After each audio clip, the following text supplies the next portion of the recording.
साथियों जय हिंद। साथियों आज हम इस लेक्चर में अपने जो फिजिक्स का मेरा टॉपिक चल रहा था electric field and electric potential उस पर चर्चा करेंगे। साथियों इसके पहले अगर आप और हमारे वीडियो नहीं देखे हैं तो मेरे कैलिबर अड्डा के प्लेलिस्ट में जा कर के आप जा कर के देखिए, चाहे आप स्टूडेंट हो चाहे आप कंपटीटर हो, कोई भी एस्पिरेंट्स हैं अगर आप, तो देख लीजिए। आपके लायक बहुत सी चीज़ें हैं साथियों जो आगामी एग्जाम्स में आपको बहुत ही सहायक सिद्ध होगी। जैसे आपको 10 कदम सीरीज में हमारे history, geography, polity, current affairs, environment सबकी क्वेश्चंस मिलेंगे आपको, बहुत ही इंपॉर्टेंट क्वेश्चन जो आगामी एग्जाम्स में बहुत संभावना है उनकी आने की। आप उसको बहुत फ़ायदा मिलेगा, आपका रिवीजन भी हो जाएगा। साथियों उसको देखिए और फिजिक्स और मैथ और इंग्लिश ग्रामर से संबंधित हमारे वीडियो लगातार पढ़ रहे हैं, आप जाकर के उसको देख सकते हैं और उसका लाभ उठा सकते हैं। साथियों आइए हम चर्चा करते हैं अपने टॉपिक पे। क्या चल रहा था हमारा? Electric field and electric potential. Electric field and electric potential, इसमें हमने इलेक्ट्रिक फील्ड और इलेक्ट्रिक पोटेंशियल का डिस्कशन किया था। बताया था आपको इलेक्ट्रिक फील्ड क्या होती है, चार्ज क्या होता है, इलेक्ट्रिक फील्ड क्या होता है, उसकी यूनिट क्या होती है, उसका फार्मूला क्या होता है, उसका डायमेंशन क्या होता है, और कूलॉम्स लॉ के बारे में हमने डिस्कशन किया था। कूलॉम्स लॉ में हमने बताया था कि आपका आता है या फिर इक्वल टू क्या बताया था हमने निकाल के, के Q1 Q2 अपान R स्क्वायर आता है। अगर ये आपका कोई भी पॉइंट चार्ज है और इनके बिटवीन डिस्टेंस है तो इनके बिटवीन एक फोर्स एक्ट करेगा, इधर रिपल्सन और अट्रैक्शन। अगर चार्जेज आपके कैसे हैं, सेम चार्ज के हैं तो रिपल्सन फोर्स लगेगा, अगर अपोजिट चार्ज हैं तो अट्रैक्शन फोर्स होगा। पॉजिटिव नेगेटिव है तो अट्रैक्शन होगा, पॉजिटिव पॉजिटिव और नेगेटिव नेगेटिव तो फोर्स ऑफ रिपल्सन होगा, दूर जाएंगे चार्जेस। तो उनके बिटवीन एफ ही कार्य करता, फोर्स एक्ट करता है, जो डायरेक्टली प्रोपोर्शनल किसके होता है, Q1 Q2 के product of the charges, and inversely proportional क्या होता है, स्क्वायर ऑफ द डिस्टेंस के। ये आपको बताया था इतना। इसमें हमने क्या के का क्या बताया था, के क्या है, डाइलेक्ट्रिक कांस्टेंट है, ये आपका डाइलेक्ट्रिक कांस्टेंट है।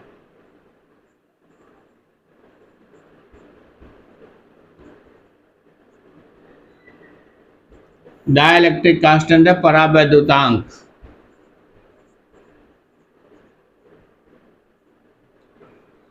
के की वैल्यू हमने बताया था क्या होती है, 9 × 10⁹ होती है। इसकी वैल्यू 1/4πε0 होती है। एप्सिलॉन नॉट की वैल्यू आपको बताया था 8.85 × 10⁻12 होती।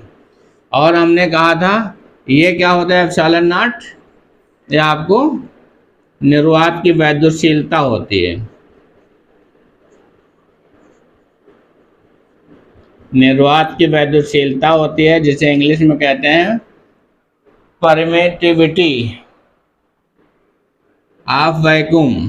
परमिटिविटी ऑफ वैक्यूम हो जाएगा, ये निर्वात की वैद्युतशीलता होती है।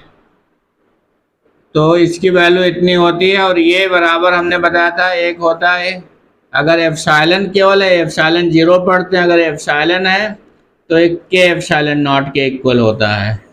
इसे कहते हैं हम रिलेटिव परमिटिविटी, आपेक्षिक वैद्युतशीलता कहते हैं इसे, आपेक्षिक वैद्युतशीलता।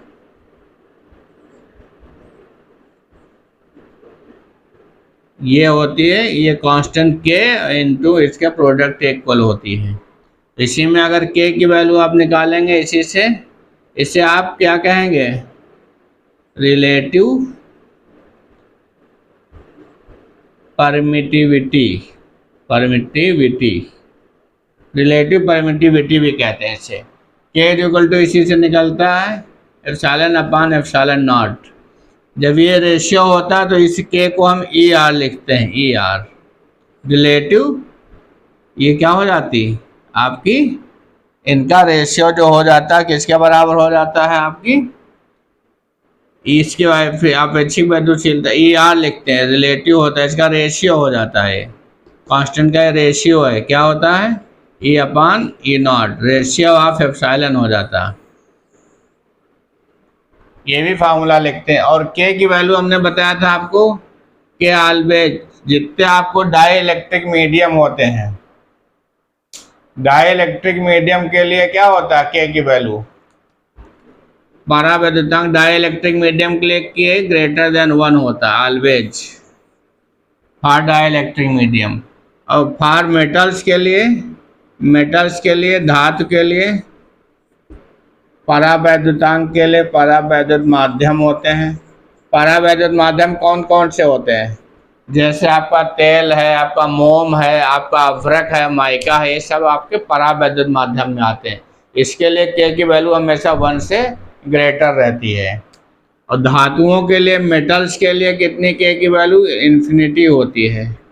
और निर्वात के लिए, वैक्यूम के लिए कितनी होती है, के इक्वल टू 1 होता है।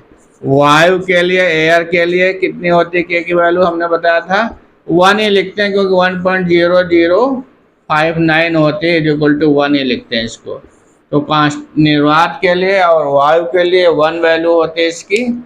और वैसे डाइलेक्ट्रिक मीडियम्स जितने होते हैं, जैसे उसके बीच आपका कोई क्या आ जाए, कॉटन आ जाए, आपका ऑयल आ जाए, आपका मोम आ जाए, वैक्स आ जाए आपका, या आपका अभ्रक माइका आ जाए, तो सबके लिए के की वैल्यू 1 से ज़्यादा होगी आपकी। धातु और मेटल्स के लिए के की वैल्यू इन्फिनिटी होती है, नॉट डिफाइंड होती है। निर्वात के लिए, वैक्यूम के लिए आपकी किसकी कितनी होती है, इसकी 1 होती है। एयर के लिए भी 1 होती है। तो ये के की वैल्यू आप हमेशा ध्यान रखिएगा। अब इसी में आपका आगे हम डिस्कस करेंगे, आगे डिस्कस किए थे आपको, हमने वैद्युत विभव आपको बताया था कि वैद्युत विभव क्या होते हैं। वैद्युत विभव, इलेक्ट्रिक पोटेंशियल क्या होता है आपका, चर्चा की थी, डेफिनेशन नहीं इसकी हम लोग किए थे। तो वास्तव में इलेक्ट्रिक पोटेंशियल ये होता है किसी इन्फिनिटी से किसी चार्ज को आप कहाँ से लाते हैं, ये चार्ज है आपका एक्सपेरिमेंटल ऑब्जर्वेटरी चार्ज है अगर, तो अगर इसको आप किसी इलेक्ट्रिक फील्ड में लाते हैं, वैद्युत क्षेत्र जहाँ पर चार्ज हो कोई पहले से, इसकी फील्ड है, मान लीजिए कल बताया था फील्ड क्या होता है, किसी भी चार्ज के सराउंडिंग एरिया होता है जहाँ कोई चार्ज लाने पे हो फोर्स ऑफ रिपल्सन और फोर्स ऑफ अट्रैक्शन को एक्सपीरियंस करता है, उसे हम इलेक्ट्रिक फील्ड कहते हैं। मतलब किसी भी मतलब वह क्षेत्र होता है किसी आवेश के चारों ओर का जहाँ कोई अन्य आवेश लाने पर वह आकर्षण अथवा प्रतिकर्षण बल का अनुभव करता है, उसे हम वैद्युत क्षेत्र कहते हैं। तो वैद्युत विभव की परिभाषा क्या होती, किसी भी परीक्षण आवेश को अनंत से, इन्फिनिटी से कहाँ लाने में, वैद्युत क्षेत्र में लाने पे, इलेक्ट्रिक फील्ड में लाने पर, इलेक्ट्रिक फील्ड में लाने पर वो क्या करता है, वो उसको लाने में जो कार्य किया जाता है, किसी को लाओगे बल गुणित डिस्टेंस हो जाती है, फोर्स इनटू डिस्टेंस, वर्क हो जाता। तो work done in bringing any charge from infinity to electric field, infinity to electric field is called electric potential. किसी भी परीक्षण आवेश को अनंत से वैद्युत क्षेत्र में लाने पर जो कार्य किया जाता है, तो उसे क्या कहते हैं हम, उसे हम वैद्युत विभव कहते हैं। मतलब ये वर्क डन पर unit charge, bringing per unit charge, इसको ला रहे हैं तो ये क्या हो जाता है, work done bringing per unit charge, या पर यूनिट चार्ज जो वर्क डन किया जाता है ब्रिंगिंग कहाँ से, infinity to electric field. Work done bringing electric charge infinity to electric field is called electric potential. इसे इलेक्ट्रिक पोटेंशियल। वर्क डन होगा, आपको निकालना, वर्क क्या होता है, एफ इंटू टी होता है, आर डिस्टेंस होती और क्यू नॉट होगा। तो इसको अगर आपको निकालना तो फोर्स की यूनिट क्या हो जाएगी, अगर इसकी यूनिट निकालना, फोर्स की न्यूटन होती है, इसकी मीटर होती है आपकी, इसकी कूलाम होती है सी, तो V की यूनिट क्या होती है आपके, न्यूटन मीटर कूलाम पर कूलाम, ये यूनिट भी लिखते हैं। या और इसका अगर आप क्या लिखते हैं, इसको तोड़ लीजिए, इसको अगर डायमेंशन निकालना है इसकी, अगर इसकी डायमेंशन लिखना है, डायमेंशन लिखना तो क्या हो जाएगी, V की डायमेंशन F की कितनी होती, वर्क की हो गया, फोर्स इंटू डिस्टेंस हो गया। फोर्स की क्या होती है, M L T power -2, M into A, mass into acceleration होता है, मास की एम से डिनोट करते हैं, एक्सेलरेशन का एल टी पावर -2 होता है। मीटर का डिस्टेंस का भी कितना हो जाएगा, एल हो जाएगा आपका, डिस्टेंस का एल हो जाएगा आपका, अपान चार्ज का Q equal to I T होता है, आई टी तो ए एम्पियर और टी का टाइम का टी होता है। इसको ऊपर लाएंगे तो क्या हो जाएगा, इसका m हो गया, l का पावर 2 हो जाएगा, 1 इसकी ऐड हो जाएगी, इन टू में पावर्स ऐड हो जाती हैं, तो 1 + 1 2 हो जाएगा। ये t ऊपर आएगा तो -1 हो जाएगा, तो t पावर -2 इंटू ये ऊपर आ जाएगा t पावर -1, ये भी ऐड हो जाएंगी। a ऊपर आएगा, इसकी पावर कुछ नहीं तो 1 है, तो 1 पावर -1 हो जाएगा। तो ये क्या आ जाएगा, इसकी डायमेंशन आ जाएगी m l की पावर 2 t की पावर -3 और a की पावर -1। ये आपकी इलेक्ट्रिक पोटेंशियल की डायमेंशन हो जाएगी, विमा हो जाएगी जिसको कहते हैं। तो विमा हो जाएगी, और इसका मात्रक अगर निकालें तो यूनिट क्या हो जाएगी, इसकी वर्क की यूनिट क्या होती है, जूल होती है, और इसकी कूलाम होती है, तो जूल पर कूलाम भी लिख सकते हैं, जूल पर कूलाम भी यूनिट लिखते हैं इसको। वैसे क्या होती है पोटेंशियल की, वोल्टमीटर होती है, वोल्टमीटर भी इसको कहते हैं, इसको वोल्टमीटर भी कहते हैं इसकी यूनिट को। जूल पर कूलाम भी होती है इसकी यूनिट। और यूनिट इससे भी निकाल सकते हैं, इससे भी लिख सकते हैं, इसकी किलोग्राम होती है, इसकी मीटर स्क्वायर, अगर इससे लिखें तो इसकी भी यूनिट आप लिख सकते हैं। मास की कितनी होती है, किलोग्राम लिख सकते हैं। एल मतलब डिस्टेंस मीटर होती तो मीटर स्क्वायर हो गया। टी सेकेंड होता तो सेकेंड पावर -3 होगा। ए एम्पियर है तो एम्पियर हो गया आपका, इसको एम्पियर कहेंगे आप, एम्पियर, एम्पियर की पावर -1 हो गया। ए भी यूनिट हो गई आपकी, ए भी यूनिट हो गई आपकी। और वोल्टमीटर होती है, वोल्टमीटर कहते हैं इसको। पोटेंशियल की यूनिट विभव की कितनी होती है, वोल्टमीटर में लिखते हैं, वोल्ट होती सारी, कितनी होती है पोटेंशियल की यूनिट कितनी होती, volt, not voltmeter, sorry voltmeter नहीं होती, कितनी होती, वोल्ट होती है। विभव को हम वोल्ट में नापते हैं, वोल्ट लिखते हैं इसकी यूनिट को, वोल्ट। आई को एम्पियर में लिखते हैं, विभव को वोल्ट में लिखते हैं आप। तो ये यूनिट होती है आपको वोल्टमीटर से, तो इसका पार्ट होता है, उसको कहते हैं वोल्टमीटर, वोल्टामीटर, जिसमें उसका एक्सपेरिमेंट किया जाता है। तो आपका, तो ये आपकी डायमेंशन हो गई, ये आपका इसका यूनिट हो गया। वोल्ट होता है विभव का यूनिट। वोल्ट को आप जूल पर कूलाम भी कह सकते हैं, और kilogram metre square second power -3 ampere ये भी लिख सकते हैं आप।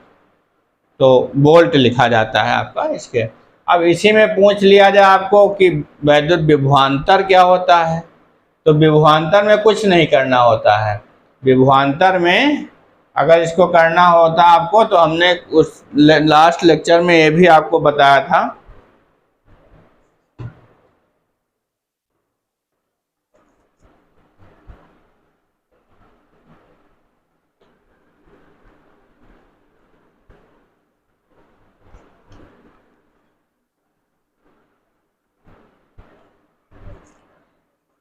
इसमें अब अगर आपको वैद्युत विभवांतर पूछे, तो वैद्युत विभवांतर वास्तव में क्या होता है, ये किसी इलेक्ट्रिक फील्ड में होता है। मान लीजिए ये आपके चार्जेज हैं, यहाँ पे Q1 का है, Q2 का है, ये r डिस्टेंस है कुछ भी, तो ये क्या होता है, इलेक्ट्रिक फील्ड का होता है। इलेक्ट्रिक फील्ड क्या है आपका इसमें, मतलब किसी एक स्थान से किसी वैद्युत क्षेत्र में किसी इलेक्ट्रिक फील्ड में किसी परीक्षण आवेश को हम क्या एक स्थान से दूसरे स्थान तक ले जाने में जो वर्क किया जाता है, जो कार्य किया जाता है, उसे हम क्या कहते हैं, उसे ही हम वैद्युत विभवांतर कहते हैं। अंतर आ जाता है इलेक्ट्रिक फील्ड में, वी ए वी वी, इस स्थान पे वी है क्योंकि चार्ज के कारण होता है, यहाँ इसका Q2 का वी वी है, तो क्या हो जाएगा, ए भी हो जाएगा डब्ल्यू अपॉन ए भी हो जाएगा आपका। वोल्ट इसका भी यूनिट रहेगा, या आप कह सकते हैं जूल पर कूलाम इसका भी रहेगा यूनिट। तो ये होता है आपका वैद्युत विभवांतर।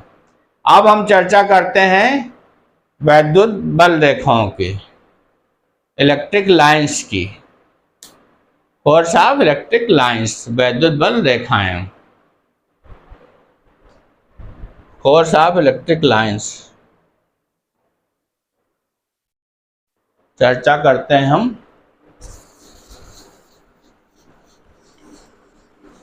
वैद्युत बल रेखाएं वास्तव में क्या होता है, बहुत इंपॉर्टेंट टॉपिक है वैद्युत बल रेखाओं का, उस पर हम चर्चा कर लेते हैं।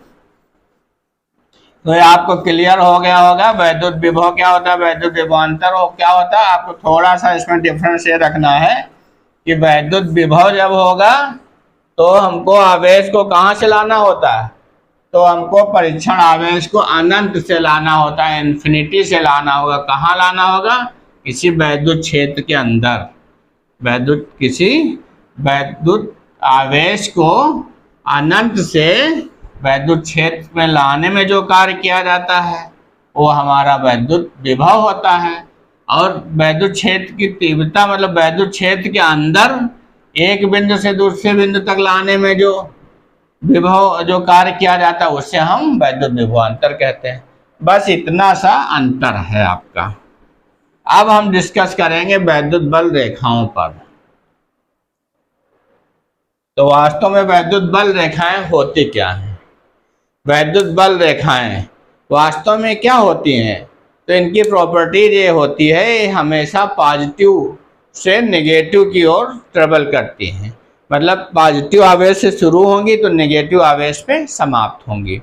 और दूसरी क्या टेंडेंसी होती है, तो ये कर्व बनाती हैं, या तो सीधी रेखा में भी चलती, सीधी चलती हैं, कहीं कहीं पैरेलल हो जाती, लेकिन कर्व बनाती हैं, ये निष्कोण वक्र पे चलती हैं। मतलब कोई उसका एंगल नहीं होता, निष्कोण वक्र होता है। किसी वैद्युत क्षेत्र में खींचा गया ऐसा निष्कोण वक्र होता है जिस पर कोई धन आवेश पृथक मतलब फ्रीली धन आवेश मूव करता है। फ्रीली मतलब कोई भी यूनिट चार्ज जो होता है, पॉजिटिव चार्ज, वो क्या करता है, एकांक धन आवेश क्या करता है, मूव करता है उसके ऊपर। कोई भी पॉजिटिव चार्ज फ्रीली मतलब पृथक रूप से उस पर क्या करता है, मूव करता है। और उसके किसी भी पॉइंट पे जो मोमेंट होता है, जो टेंजेंट खींच दिया जाए, स्पर्श रेखा खींची जाए, तो उसकी डायरेक्शन को डिनोट करती है। तो ये प्रॉपर्टीज होती हैं हमारी वैद्युत बल रेखाओं की। समझ गए होंगे। ये क्या करती है, कभी काटती नहीं एक दूसरे को, क्योंकि टेंजेंट खींचो, टेंजेंट 90 डिग्री पर होती है, सब किसी पॉइंट तो पैरेलल होती जाती, तो ये कभी एक दूसरे को काटती नहीं है। और ये पहला क्या प्रॉपर्टीज हो गई, पॉजिटिव से शुरू होती है आपके धनावेश शुरू होकर ऋणावेश पे खत्म होती है। दो प्रॉपर्टीज हो गई। तीसरी क्या होती है, ये जो घनी जहाँ होती हैं तो इलेक्ट्रिक फील्ड ज़्यादा होती है वहाँ पे, मतलब जितनी क्लोज होंगी, जितनी डेंसर होंगी, उतनी स्ट्रांग इलेक्ट्रिक फील्ड होगी। और जितनी ये रेयरर होंगी, विरल होंगी, वो वीक इलेक्ट्रिक फील्ड को डिनोट करती हैं। और इसमें जो किसी बिंदु पे टेंजेंट खींचते हो स्पर्श रेखा, उसकी दिशा को निरूपित करती हैं। ये इसकी मेन प्रॉपर्टीज है। ओके, तो ये हम देखते हैं आगे इसको। वैद्युत बल रेखाएं,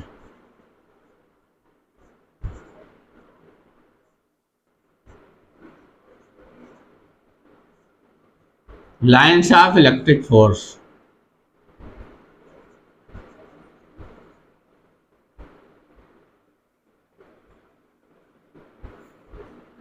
वैद्युत बल रेखाएं। तो वैद्युत बल रेखाएं एक्चुअल में क्या होता है, हमने बताया पॉजिटिव शुरू होती है, मतलब ये पॉजिटिव चार्ज है, एक नेगेटिव चार्ज है, तो ये इलेक्ट्रिक फील्ड जनरेट करेंगे, इस पर इलेक्ट्रिक फोर्स भी लगेगा। तो ये ऐसे शुरू होता, कोई वक्र कोई भी एंगल पे नहीं, निष्कोण वक्र होता है, ऐसे चलती, पॉजिटिव से निगेटिव ऐसे चलती। फिर ये ऐसे भी बन सकती हैं आपकी, फिर ये ऐसे भी जा सकती हैं, ऐसे भी जा सकती हैं आपकी, ऐसे भी जा सकती हैं, ऐसे भी जा सकती हैं। और ये जाने की डायरेक्शन इधर दिखाएंगे, आप इधर जा रहे हैं या इधर दिखाएंगे। ये मतलब ओपन भी होती है, क्लोज कर भी होती है, ये भी होता है, मतलब खुला वक्र भी होता है इनका, बंद वक्र भी। ये क्लोज हो गया, ये ओपन हो गई। यहाँ दिखाएंगे, ये आ रहे हैं इधर, नेगेटिव की तरफ आते हुए दिखाएंगे आप, और पॉजिटिव से जाते हुए दिखाएंगे। इतना डायरेक्शन का ध्यान रखेंगे आप, ये डायरेक्शन का ध्यान रखेंगे। तो वैद्युत बल रेखाएं वास्तव में क्या है, किसी वैद्युत क्षेत्र में खींचा गया ऐसा निष्कोण वक्र होता है जिस पर कोई धन आवेश पृथक रूप से गति करता है और उसके किसी भी बिंदु से खींची गई स्पर्शरेखा सदैव उसकी दिशा को निरूपित करती है। तो ऐसी रेखाओं को, ऐसे निष्कोण वक्र को हम क्या कहते हैं, वैद्युत बल रेखा कहते हैं। समझ गए? ये स्मूथ कर्व क्या होता है, a smooth curve drawn in a electric field, drawn in a electric field on which any positive charge can move and from its any point of movement drawn tangent drawn any point of movement always shows its direction, उसकी direction को उसको denote करती हो। तो क्या हो गया, इसकी परिभाषा अगर हम लिखेंगे, डेफिनेशन क्या हो गया, वैद्युत क्षेत्र में खींचा गया, काल्पनिक होता है, ये इमेजिनरी होता है, क्योंकि ऐसे आप वैद्युत बल है ना वहाँ पे, ऐसे डायरेक्ट स्केल रख करके थोड़ा वहाँ डायरेक्ट आप लाइन्स खींच सकते हैं। इसलिए इसको हम क्या कहते हैं, स्मूथ एंड इमेजिनरी वर्क होता है, काल्पनिक वक्र होता है। वैद्युत बल वैद्युत क्षेत्र में खींचा गया काल्पनिक, इमेजिनरी ये जरूर लिखेंगे, काल्पनिक एवं निष्कोण वक्र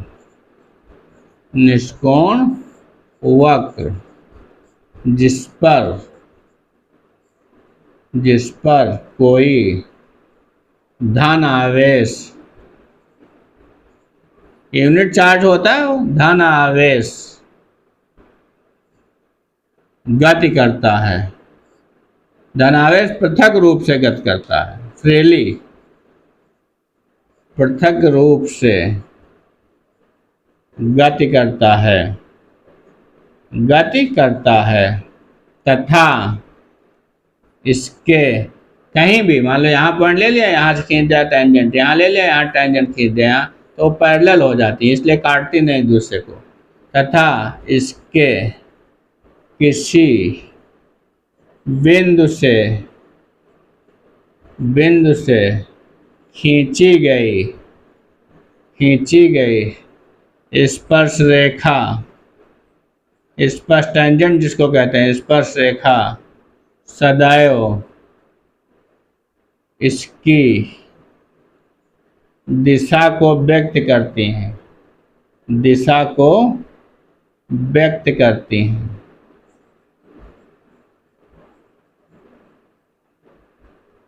वैद्युत बल रेखाएं कहलाती हैं।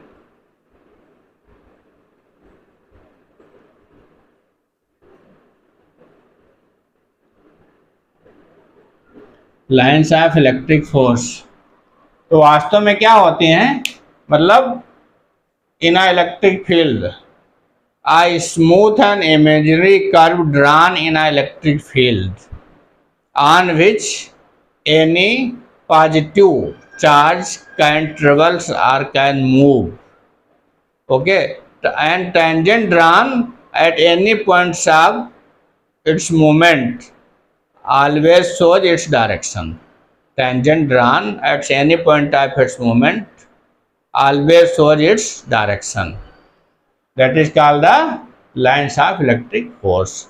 इमेजनरी होता है और कैसा होता, कर्व होता है, स्मूथ कर्व होता है, निष्कोण वक्र होता है जिस कोई एंगल नहीं होता है. Imaginary and smooth curve on which any positive unitary charge travels और मूव्स और and tangent drawn any point of its movement always shows its direction. That is called the lines of electric force. Lines of electric force कहते हैं इसे. तो ये इसकी definition हो गई. इसकी प्रॉपर्टीज क्या हो गई, विशेषताएं क्या हो गई. मैंने बताया था आपको, पॉजिटिव से शुरू होती हैं. Beginning from positive charge, positive कहाँ से लेने पर समाप्त होती हैं. Beginning started from positive ends and completed or finished at the negative point. Negative point पे समाप्त होती हैं, कंप्लीट होती हैं. पॉजिटिव से बिगिनिंग होती है इनकी. पहला हो गया. दूसरा क्या होता है, टेंजेंट ड्रॉन. टेंजेंट हमेशा किसी बिंदु पे खींची गई स्पर्श रेखा इसकी दिशा को निरूपित करती है.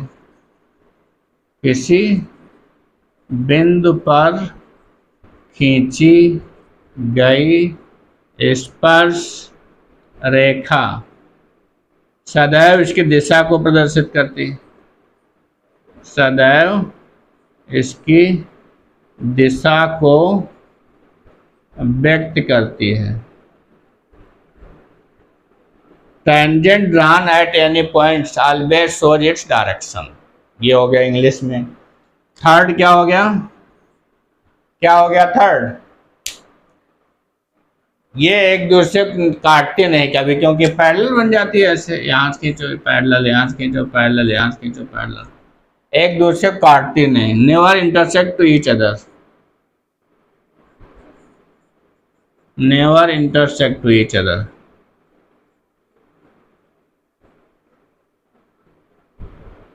एक दूसरे को कभी काटते नहीं.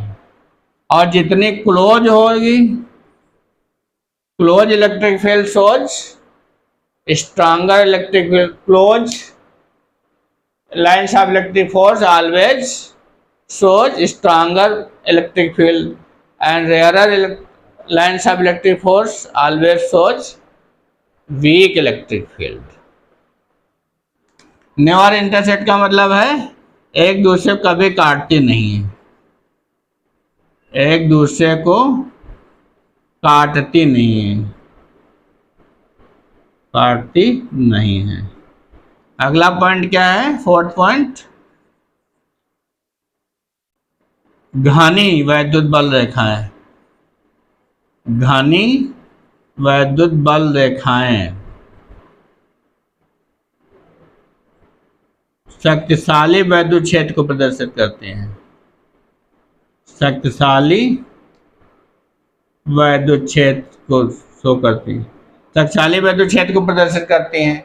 और जो विरल वैद्युत बल रेखाएं हैं वो कमजोर वैद्युत क्षेत्र को प्रदर्शित करती हैं. तो चार मेन पॉइंट हैं इसके, आप समझ गए होंगे. They always begin to positive and to negative एनसीओ डायरेक्शन की होती हैं, जाती हैं.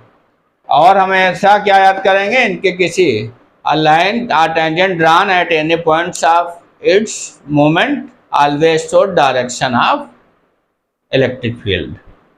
And third क्या है, they never intersect to each other. कभी काटती नहीं एक दूसरे को. Fourth क्या है, close electric lines always shows stronger electric field and rarer electric field. Lines of electric field always shows weak intensity of electric field. तो ये फोर तो इसकी मेन, इसकी जो है प्रॉपर्टीज है आपकी. आशा है दोस्तों ये आप समझ गए होंगे. Lines of electric field and potential, electric potential और इलेक्ट्रिक पोटेंशियल डिफरेंस. अगर आपको इसमें कहीं भी कोई डाउट्स है तो आप हमारे कैलिबर अड्डा के कमेंट बॉक्स में अवश्य कमेंट करिए दोस्तों। नेक्स्ट टॉपिक की चर्चा, इसके अभी बहुत सारे इसमें पॉइंट्स हैं, हम आगे उसकी चर्चा करेंगे। और अगर आप पीछे का वीडियो नहीं देखे हैं तो उसको प्लीज़ विजिट माई कैलिबर अड्डा एंड सी प्लेलिस्ट देखिए। और किसी भी पॉइंट्स पे कहीं भी डाउट्स हो या आपको कहीं समझ में ना आया हो कोई टॉपिक्स, एक तो आप धीमी आवाज़, अगर आपको तेज़ लग रहा तो आप स्लो करके देख सकते हैं, अगर आपको स्लो लग रहा तो फास्ट करके देख सकते हैं। और कोई कन्फ्यूजन हो रहा तो कमेंट बॉक्स में आप कमेंट करिए, हम फिर से आपको उसको ज़रूर उसको बताएंगे। आपकी समस्या का समाधान करना हमारा कर्तव्य है और आपके कैलिबर को इन्हेंस करना कैलिबर अड्डा का भी फर्ज है। इसलिए दोस्तों मेरे कैलिबर अड्डा को सब्सक्राइब करिए, आप उसको बेल आइकन ऑन कर लीजिए, जैसे तुरंत वीडियो बने आपको मिल जाए, आप उसका लाभ उठा सकें, आप उपयोग कर सकें। दोस्तों मस्त रहिए, व्यस्त रहिए, पढ़ते रहिए और सफल होइए। जय हिंद।